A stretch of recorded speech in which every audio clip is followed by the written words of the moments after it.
Guys, இது என்ன வீடியோன்னு பார்க்கறதுக்கு முன்னாடி இப்போ தான் நம்ம வீடியோவை முத பார்க்குறீங்கன்னா மறந்துடாமல் சப்ஸ்கிரைப் பண்ணிக்கோங்க. பக்கத்தில் இருக்க பெல் பட்டனை கிளிக் பண்ணி ஆல்னு கொடுத்துக்குங்க. இது கலிஃபா பார்க்கில் இருக்கிற ஒரு மியூசியம் தான். இது அபுதாபியில் இருக்குது. இந்த மியூசியத்தில் பார்த்தீங்கன்னா, இந்த மியூசியத்துள்ளே போயிட்டிங்கன்னா உள்ளே என்ன செட்டப்னா எல்லாமே செட்டப் தான், ஒரிஜினல் கிடையாது. ஆனால் இவங்க அதை ஒரிஜினல் மாதிரியே அழகாக ஒரு தத்ரூபமாக செஞ்சு வச்சுருக்காங்க. என்ன விஷயம்னு பார்த்தீங்கன்னா, அன்று முதல் இன்றும் வரை இவங்களோட வாழ்க்கை முறையாக இருக்கட்டும், அடுத்த ஸ்டேஜுக்கு இவங்களோட டிரான்ஸ்ஃபர்மேஷனாக இருக்கட்டும், அதெல்லாம் பார்த்தீங்கன்னா ரொம்ப இவ்வளோ கீழே இருந்து இவ்வளோ மேலே வந்திருக்காங்களே. இன்றைக்கி பார்த்தீங்கன்னா துபாயில் ஒரு பெரிய டூரிஸ்ட்டு தலமாகவே ஆயிடுச்சு. எவ்வளோ பேரோ வராங்க, ஒரு நாளைக்கு எவ்வளோ பேரோ போகிறாங்க. அப்போ அந்தளவுக்கு இங்கே உள்ள வசதிகள் பண்ணி வச்சுருக்காங்க, அந்தளவுக்கு டெவலப் ஆகிருக்குது அப்படிங்கிறத அவங்க படிப்படியாக காட்டியிருக்காங்க. எவ்வளோ நாங்கள் கீழே இருந்து இப்படி ஸ்டெப் பை ஸ்டெப்பாக மேலே வந்திருக்கோம் அப்படின்னு சொல்லி. இவங்களுக்கு ரொம்ப முக்கியமாக இவங்க வந்து மீன் பிடிக்கிறது, அதை பதப்படுத்தி வச்சுக்கிட்டு அதை சாப்பிட்றது, அதுதான் இவங்களுக்கு ரொம்ப முக்கியம். அப்புறம் பார்த்திங்கன்னா அவங்க தேசிய பறவை கழுகு அங்கே இருக்குது. அவங்களுக்கு தேவையான பொருள்லாம் அவங்க எப்படி செஞ்சு யூஸ் பண்ணியிருக்காங்க அப்படிங்கிறதெல்லாம் தெளிவுபடுத்துகிற விதமாகவே இந்த மியூசியம் இருந்துச்சு. ஆக்சுவலாக ஒவ்வொரு மியூசியமும் ஒவ்வொரு கதையை சொல்லும். இந்த மியூசியம் என்ன சொல்ல வருதுன்னா, இவங்க ஸ்டார்டிங்கில் என்னென்ன வேலைகள் பார்த்து கொஞ்சம் கொஞ்சமாக மேலே வந்து இன்றைக்கி உலகமே அண்ணாந்து பார்க்குற அளவுக்கு ஒரு பெரிய பில்டிங்கை கட்டி அவ்வளோ சிறப்பாக வாழ்கிறாங்கங்கிறத நல்லா தெரியப்படுத்தியிருக்கு இந்த மியூசியம். அதை வந்து அவங்க ரொம்ப தத்துவமாக ஒவ்வொரு இடத்துலையும் கரெக்டாக வச்சுருக்காங்க. ஸ்டார்டிங்லேருந்து எப்படி வந்திருக்காங்கங்கிறது தான். அப்புறம் பார்த்திங்கன்னா ஒட்டகம் இவங்க ஃபேமிலியில் ஒரு அங்கமாகவே வகிச்சிருக்கு, அப்படி தான் சொல்லணும். இவங்களுக்கு ரொம்ப பிடிக்கும், அப்போவும் சரி இப்போவும் சரி. ஒட்டகத்தை இவங்க மெயினாக பயன்படுத்துறதுன்னு பார்த்திங்கன்னா டிரான்ஸ்போர்ட்டேஷன். ஒரு இடத்துலேருந்து இன்னொரு இடத்துக்கு போகிறதுக்கும், ஒரு இடத்துலேருந்து இன்னொரு இடத்துக்கு ஜாமானை கொண்டு போகிறதுக்கும் தான் இவங்க வந்து பயன்படுத்தியிருக்காங்க. வணிகத்துக்கும் இவங்க அதிகமாக பயன்படுத்தியிருக்காங்க.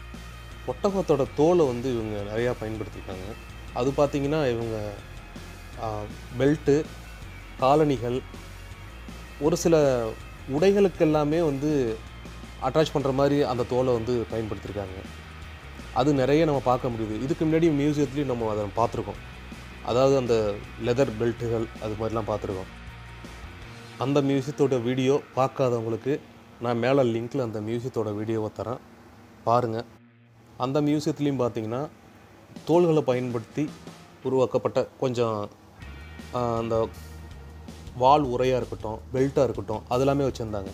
அதெல்லாம் நான் உங்களுக்கு அதில் சொல்லியிருப்பேன், நீங்கள் அந்த வீடியோவை பாருங்கள். அடுத்தது பார்த்திங்கன்னா இவங்க பாலைவனத்தில் இருக்க அந்த டேஞ்சரஸ் அந்த ஒரு தேள், பாம்பு, அதெல்லாம் அவங்க இந்த வீடியோவில் ஓடிக்கிட்டு இருக்கோம். ஜஸ்ட்டு அதெல்லாம் காட்டியிருந்தாங்க.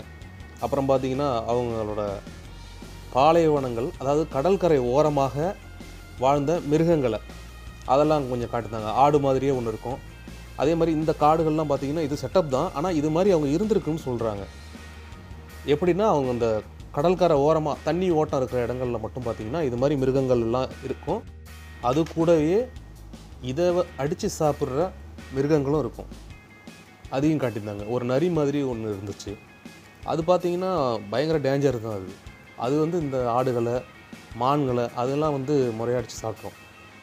அப்படியே வரும்போது அவங்களோட உணவு தயாரிப்பு முறையை வந்து காட்டியிருந்தாங்க. குடும்பமாக சேர்ந்து உணவு தயாரிக்கிற முறை. நம்மளோட முன்னோர்களும் அது மாதிரி தான், அவங்களும் குடும்பமாக சேர்ந்து ஒரு வேலை செய்கிறதா இருக்கட்டும், குடும்பமாக சேர்ந்து உணவு உற்பத்தி பண்ணுறது எல்லாமே அவங்களும் அன்றைக்கி பண்ணியிருக்காங்க. அது ஒரு எடுத்துக்காட்டாகவே வச்சுருந்தாங்க இவங்களும், நல்லா இருந்துச்சு. அதுக்கப்புறம் பார்த்திங்கன்னா இவங்க குகைகளை வந்து வீடாக பயன்படுத்தியிருக்காங்க. அது எப்படின்னு சொல்லிட்டு குகைகளில் சுத்தம் பண்ணுறது, அந்த வேலை எப்படி பண்ணாங்க அப்படிங்கிறத வச்சு ஒரு செட்டப் பண்ணியிருந்தாங்க. அதுவும் நல்லா இருந்துச்சு பார்க்குறதுக்கு. ஏன்னா இந்த குகைகள் அவ்வளோ ஸ்ட்ராங்கு இல்லை, இருந்தாலும் இவங்க ஊருக்கு அது ஸ்ட்ராங்காக தான் இருந்திருக்கு. நம்ம ஊரில் இருக்க பாறைகள்லாம் இன்னும் ஸ்ட்ராங்காகவே இருக்கும். அது மாதிரி ஒரு செட்டப் இருந்துச்சு. அடுத்து பார்த்திங்கன்னா அவங்க காலகட்டங்களில் கொள்ளு பட்டறைகள் வச்சு எப்படி அவங்களுக்கு வேண்டிய செம்பு பாத்திரங்களாக இருக்கட்டும், அலுமினியம் பாத்திரங்களாக இருக்கட்டும், அது மாதிரி அவங்களுக்கு வேண்டிய பாத்திரங்கள் எல்லாம் அவங்க எப்படி அந்த பட்டறைகளில் தயாரித்தாங்கங்கிற தயாரிப்பு முறையை ஒரு தெரிகிற அளவுக்கு அழகாக அந்த ஒரு லைட் செட்டப் தான் கீழெல்லாம் வச்சுருக்காங்க. இருந்தாலும் அது கொஞ்சம் நல்லா இருந்துச்சு பார்க்குறதுக்கு. இதெல்லாம் பார்த்தீங்கன்னா அவங்க பயன்படுத்துகிற அந்த செம்பு ஜாமான்கள் அது மாதிரி பாருங்கள். பெரியவர் ஒருத்தர் கையில் ஒரு ஜாமான் ஒன்று வச்சுருக்காரு பாருங்கள். அதெல்லாம் செய்கிற பட்டறைகள் தான் இது. அப்புறம் பார்த்தீங்கன்னா எஜுகேஷன் எப்படி இருக்குது அப்படிங்கிறது சொல்கிற மாதிரி தத்துரூபமாக இருந்துச்சுங்க. ஒரு ரெண்டு ஸ்டூடெண்ட்டுக்கு ஒரு ஆசிரியர் பாடம் எடுக்கிற மாதிரி தத்துரூபமாக இருந்துச்சு. அப்புறம் அக்யூரியம் இருக்குது, ஒரு பெரிய அக்யூரியம் இருக்குது, செம டெப்த்து. இந்த அக்யூரியத்தில் மீன்லாம் இருக்குது, எல்லாமே ரியல் மீன் தான், நல்லா இருக்குது.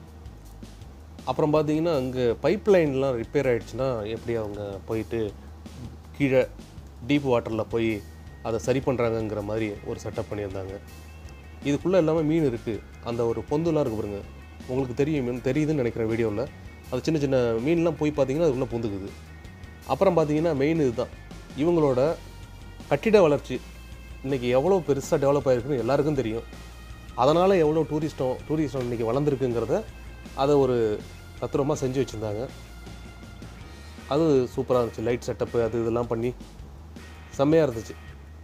அன்னைக்கு அவங்க குகையில் இருந்த காலம் எங்கே இருக்குது, இன்றைக்கி எவ்வளோ வளர்ச்சி அடைஞ்சிருக்காங்க அப்படிங்கிறத அது நல்லாவே பண்ணி வச்சுருந்தாங்க. Overall super.